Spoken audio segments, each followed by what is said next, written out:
Olá, hoje é domingo, dia 1º de junho de 2025. Nós estamos entrando no mês de junho, estamos aqui dando continuidade aos nossos estudos bíblicos, hoje fazendo a gravação de Neemias capítulo 5.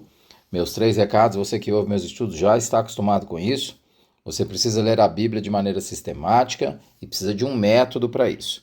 Ler a Bíblia de maneira sistemática significa lê-la de início a fim.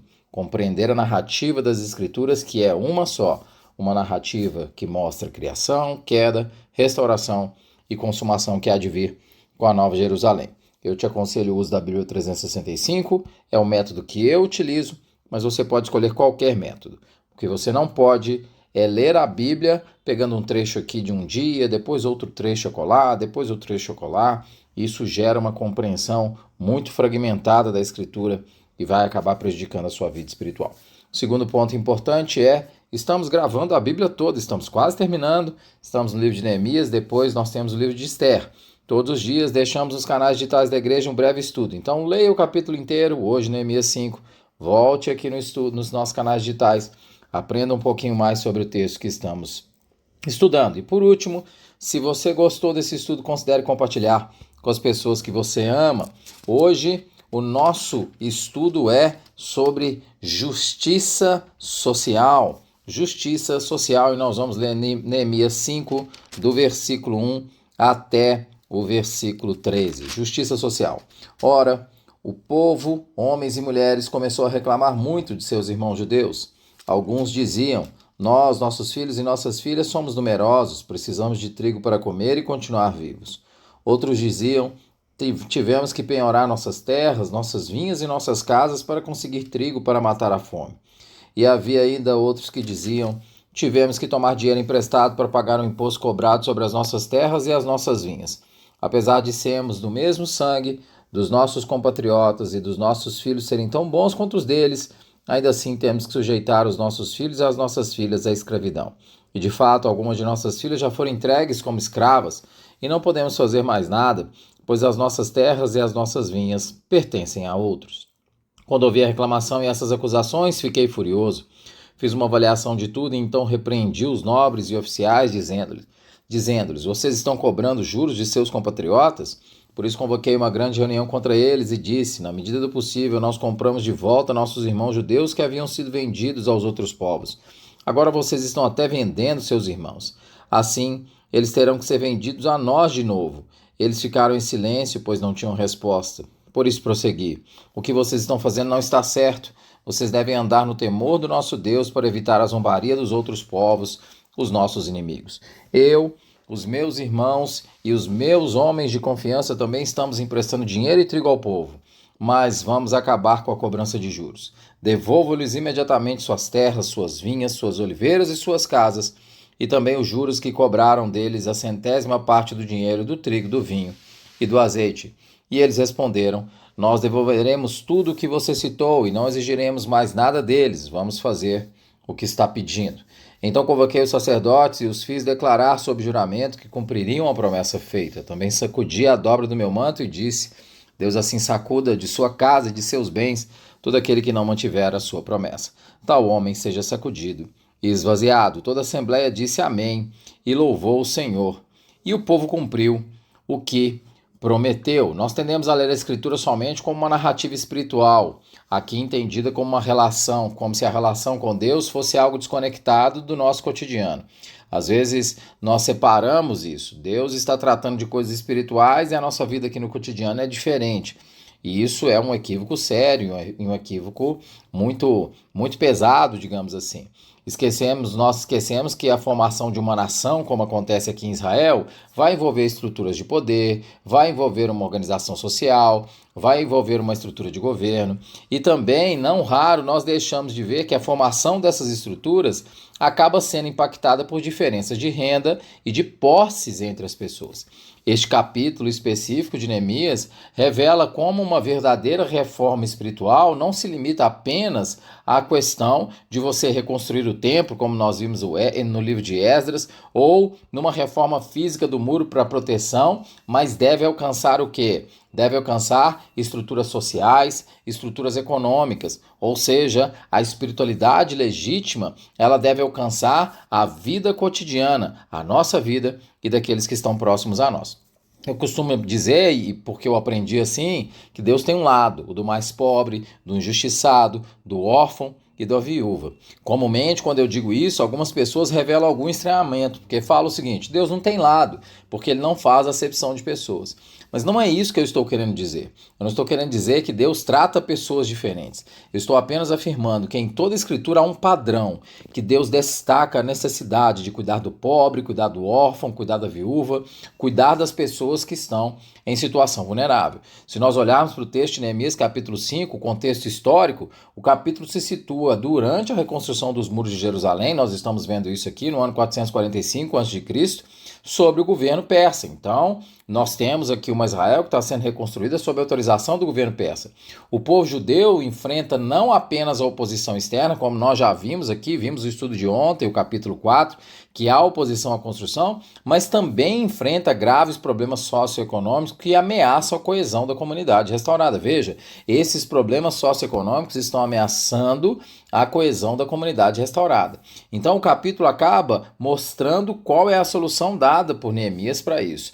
Ele pode ser dividido da seguinte forma: se nós observarmos a divisão do capítulo, nós temos uma crise socioeconômica narrada nos versículos 1 a 5, depois nós temos a resposta de Neemias nos versículos 6 a 11, nós temos uma solução proposta nos versículos 10 a 11, nós temos um compromisso público nos versículos 12 a 13, e nós temos o exemplo pessoal de Neemias, que vai dos versículos 14 a 19, versículos que nós não lemos aqui. O que nós temos na crise socioeconômica, que é a primeira parte do capítulo, entre os versículos 1 a 5, é um clamor dos oprimidos. O Derek Kidner vai apontar que essa crise mostra claramente como é que a pressão externa pode agravar tensões internas que já existem. A construção dos muros colocava limitações ao trabalho agrícola, criando dificuldades econômicas que os ricos acabavam explorando. Ora, se Israel já era uma terra arrasada e todo esse processo de reconstrução é um processo que é chegar em uma terra que foi arrasada, que perdeu uma guerra e que precisa de reconstrução econômica, o esforço para construir os muros também leva um direcionar das atenções para isso, e numa sociedade tipicamente agrícola, você tem uma menor ênfase ao trabalho agrícola que vai trazer problemas socioeconômicos. É bom lembrar que grande parte dos judeus que voltam do contexto do exílio são privilegiados em relação àqueles que ficavam na terra. Ok? Aqueles que ficavam na terra foram os mais pobres, os menos instruídos. Além disso, entre aqueles que ficaram, nós tivemos o quê? A formação de estratos diferentes. Pessoas foram adquirindo posses, outras ficando cada vez mais pobres, então você tem estratos, então você diferentes. Você tem problemas claros do ponto de vista socioeconômico acontecendo. E quais problemas são esses? Está muito explícito no texto. Nós temos no versículo 2 o relato da fome. Alguns diziam: nós somos filhos e nossas filhas, nossos filhos e nossas filhas somos numerosos, precisamos de trigo para comer e continuar vivos. Eles estão falando aqui de trigo para comer, para continuar vivo. As pessoas estão tendo que dar as suas casas, as suas propriedades. Veja o versículo 3. Outros diziam: tivemos que penhorar nossas terras, nossas vinhas e nossas casas para conseguir trigo para matar a fome. E há escravidão por causa das dívidas. Veja os versículos 4 e 5. E havia ainda outros que diziam: tivemos que tomar dinheiro emprestado para pagar imposto cobrado sobre as nossas terras e nossas vinhas. Apesar de sermos do mesmo sangue dos nossos compatriotas e dos nossos filhos serem tão bons quanto os deles, ainda assim temos que sujeitar os nossos filhos e as nossas filhas à escravidão. Você está levando ao ponto de vender os filhos como escravos para pagar impostos. Qual que é a aplicação clara disso para a nossa realidade? A passagem fala diretamente sobre problemas econômicos, e mais especialmente sobre problemas econômicos que acontecem em tempos de calamidade e crise, como é o caso que está acontecendo aqui. A mesma dinâmica desse momento aqui acaba permitindo que ricos explorem os pobres quando acontece um cenário de crise. Não é que eles não explorem quando não acontece um cenário de crise. As crises econômicas e desastres naturais frequentemente amplificam desigualdades pré-existentes e mostram um cenário em que indivíduos acabam justificando os seus ganhos. Se a gente vai para o livro de Tiago, o contexto é mais ou menos esse. Por isso que Tiago vai bater pesado na questão das obras dos cristãos, que não pode ser simplesmente uma questão de dizer, mas que você tem que praticar. Note, eu não estou dizendo aqui que as regras de mercado não são aplicadas em contexto de crise. Então, imagina, se você tem um contexto de crise numa determinado local e tem enchente e falta água, o preço da água sobe. Isso é uma questão de oferta e demanda. Mas eu estou dizendo que deliberadamente indivíduos podem optar por, ao invés de simplesmente se submeterem a regras de mercado, assumirem prejuízos em favor dos próximos. Então nós temos aqui claramente um cenário de crise. Qual é a resposta de Neemias? Nós vemos nos versículos 6 a 11. Neemias vai fazer o quê? Ele vai mostrar uma indignação justa. Essa é a primeira coisa que ele vai fazer. Então ele vai mostrar uma indignação justa. Quando ouvi a reclamação e essas acusações, fiquei furioso. Então ele vai mostrar uma indignação justa, mas ele não passa só por essa indignação. O que ele vai fazer? Ele vai fazer um processo de confrontação, que antes de tudo envolve uma reflexão pessoal. Veja o versículo 7, diz assim: fiz uma avaliação de tudo, fiz uma avaliação, refleti comigo mesmo. Além disso, vai confrontar nobres e magistrados, no versículo 7, diz assim: fiz uma avaliação e então repreendi os nobres e oficiais, dizendo-lhes: vocês estão cobrando juros de seus compatriotas. E mais do que isso, ele vai fazer uma assembleia pública para discutir isso. Por isso convoquei uma grande reunião com eles. A argumentação teológica para isso é muito simples. Neemias usa 4 argumentos muito poderosos. Primeiro, da inconsistência moral. Nós vemos isso no versículo 8. E diz: na medida do possível, nós compramos de volta nossos irmãos judeus que haviam sido vendidos aos outros povos. Agora vocês estão vendendo seus irmãos? Olha, não há moralidade que se sustente diante de uma incoerência dessa. Além disso, ele vai dizer que o testemunho acaba sendo comprometido por causa disso. Veja o versículo 9. Por isso prossegui: o que vocês estão fazendo não está certo. Vocês devem andar no temor do nosso Deus para evitar a zombaria dos outros povos. Vocês devem evitar o nosso testemunho comprometido. Esse mesmo versículo diz que é necessário temer a Deus. Devem evitar porque nós tememos a Deus. E há uma vergonha diante dos gentios. Esse tipo de comportamento vai envergonhar Israel diante dos gentios. E a solução proposta por Neemias é de uma liderança sacrificial. Neemias não somente criticou, mas ele ofereceu uma solução concreta. Ele se colocou como parte do problema. Ele diz assim no versículo 10: eu, os meus irmãos e os meus homens de confiança também estamos emprestando dinheiro e trigo ao povo, mas vamos acabar com essa... vamos acabar com essa cobrança de juros. Neemias toma a reação típica de qualquer profeta nas Escrituras. Qualquer profeta nas Escrituras, quando narra um problema, quando narra o pecado, ele se coloca como parte do problema e ele se coloca como parte da solução.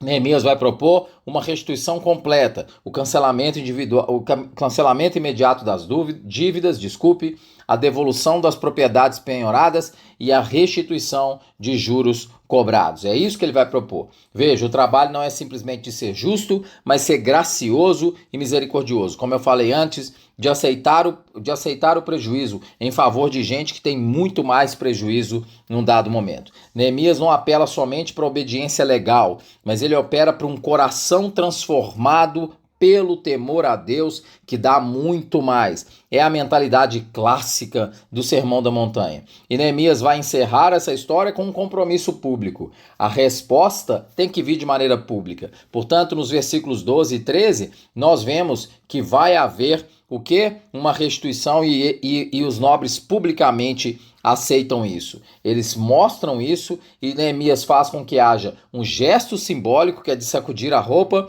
e uma confirmação comunitária, um amém de toda a Assembleia. Quais são os princípios teológicos fundamentais aqui? Que justiça social é expressão de fé. Ou, como diria Tiago, Obras são expressão da fé. É impossível dizer que se ama a Deus e não amar o irmão, e não amar aquele que vive em situação de vulnerabilidade, e não amar o pobre, não amar o órfão, e não amar a viúva. Eu estou falando que é impossível, e não sou eu que falo isso, é o livro de Tiago que fala isso. É o livro de 1 João 3,16, nós lembramos muito de João 3,16, mas nós esquecemos o livro de 1 João, nós esquecemos o versículo de 1 João 3,16, deixa eu abrir aqui simplesmente, rapidamente para ler isso para vocês. 1 João 3,16 diz assim: nisso conhecemos o que é o amor, Jesus Cristo deu a vida por nós e nós devemos dar a vida pelos nossos irmãos. Então, a ideia é, não existe justiça, não existe fé se não houver obras. Mais do que isso, nós vemos aqui liderança sacrificial, que nós já estamos observando no texto de Neemias em diversos capítulos. Neemias, ele se coloca como exemplo, ele é parte do sacrifício, ele é servo das pessoas. Ora, nós aqui novamente apontamos para Jesus, que é o líder que é servo. Então, esse é o segundo exemplo aqui de liderança sacrificial. O temor de Deus como motivação ética.